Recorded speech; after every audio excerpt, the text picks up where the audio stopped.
ठाण्यात तस्कराला बेड्या, 5 कोटींचे चरस पकडले।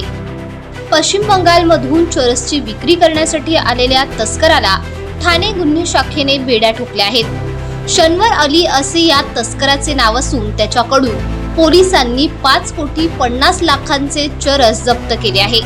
त्याने हे चरस एका नेपाळी व्यक्तीकडून आणल्याचे तपासात निष्पन्न झाले।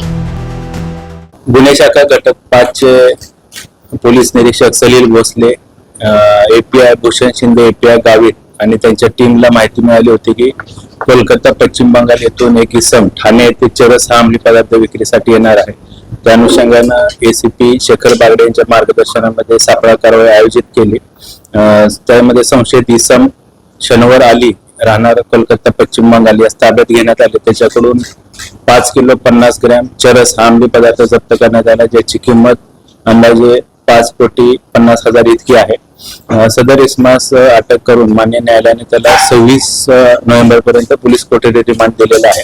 सदरचा इसम हा पश्चिम बंगाल येथून ठाणा येथे चरस विक्रीसाठी कोणाला विक्री करणार होता, त्यामध्ये अजून कोण इसम किंवा आरोपी संशयित कोण सामील आहेत का, त्या अनुषंगाने घटक 5 गुन्ह्याचे पोलीस निरीक्षक आणि त्यांची टीम हे अधिकचा तपास करत आहे। नेपाळचं कनेक्शन असू शकतं। प्राथमिक चौकशीमध्ये हा जो इसम आहे हा नेपाळमधील काही ड्रग पेडलर आहे त्यांच्या संपर्कात असल्याची प्राथमिक चौकशीमध्ये माहिती निष्पन्न झालेली आहे। त्या अनुषंगाने देखील आम्ही पुढील तपास करत आहोत।